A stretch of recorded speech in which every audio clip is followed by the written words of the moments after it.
Buen día, profesora. El día de hoy le hablaremos junto con mi compañera Marlene Cano y quien les habla, María Villegas, sobre un gran artista, analizando cada aspecto de él y sus obras, y enfocándonos en una en especial.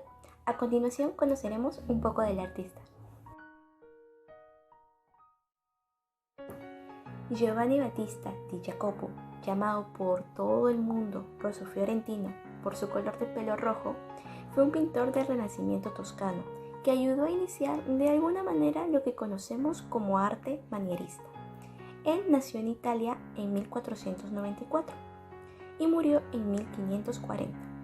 Como Potorno, que fue un alumno también junto a Rosso en el mismo taller, iniciaría su pequeña y lenta revolución artística que culminaría con el manierismo, la antesala del barroco. Rosso podría casi considerarse un prebarroco.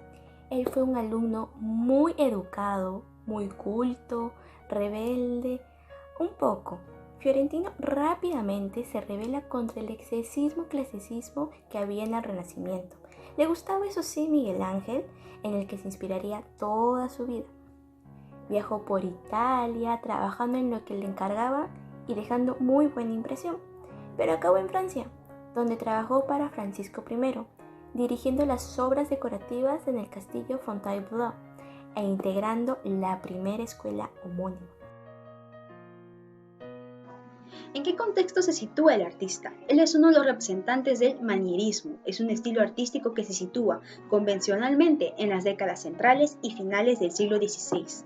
Es un momento en el que se cuestiona lo más propio del clasicismo y la belleza clásica, las proporciones, la armonía, la serenidad y el equilibrio. Se trata de una reacción anticlásica que cuestiona el ideal de belleza defendido en el Alto Renacimiento y pasa a algo más subjetivo. Los artistas se dejan llevar por sus gustos, alejándose de lo verosímil y tendiendo a la irrealidad y a la abstracción, con dibujos muchas veces más exagerados, sofisticados y artificiosos. De saber que Rosso Fiorentino es perteneciente específicamente al manierismo temprano. En este, el estilo de los artistas se caracteriza por ser una exageración del Alto Renacimiento. En lugar de estudiar directamente la naturaleza, los artistas jóvenes comenzaron a estudiar las esculturas helenísticas y las obras de los antiguos maestros. ¿Y el contexto histórico de este estilo artístico? Bueno, el manierismo surge durante una época de cambios y crisis en los aspectos políticos, sociales, culturales y económicos de las ciudades italianas.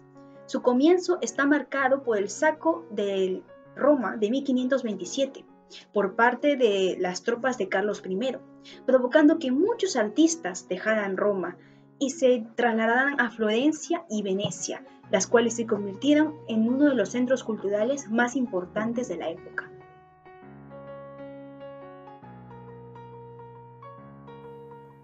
Como podemos comprobar en su obra, a Rosso Fiorentino le gustaba el drama, el pathos, la violencia, el movimiento, la convulsión, muy alejado de la armonía y la calma del clasicismo renacentista.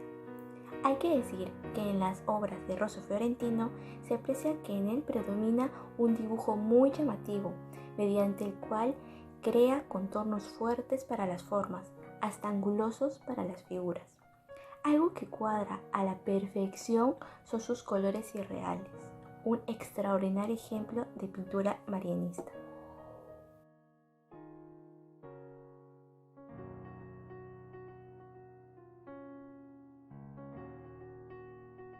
En contraste con el helado dolor de otros descendimientos, esta parece como una operación apresurada y complicada, mientras que las figuras inferiores tienen unas expresiones simples y poderosas de calmado dolor, con expresiones que se entreven por sus rostros ocultos.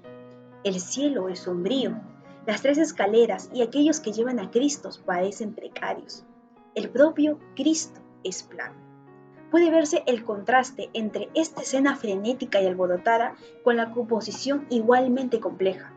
De esta forma, Rosso fuerza las figuras, expresando así un mundo inquieto y atormentado, más acorde con el de su época.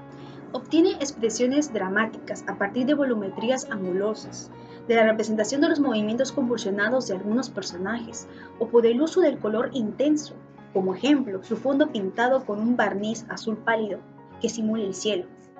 Eso le da a todo un tono de tragedia, de una irrealidad en una atmósfera plagada de dolor, como se puede ver en los gestos de los distintos personajes, como la desesperada María Magdalena, San Juan que se tapa el rostro llorando, o la Virgen María que ha caído desmayada.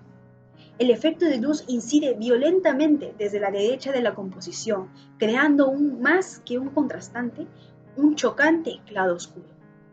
Esta obra es un magnífico ejemplo de las características del estilo manierista italiano.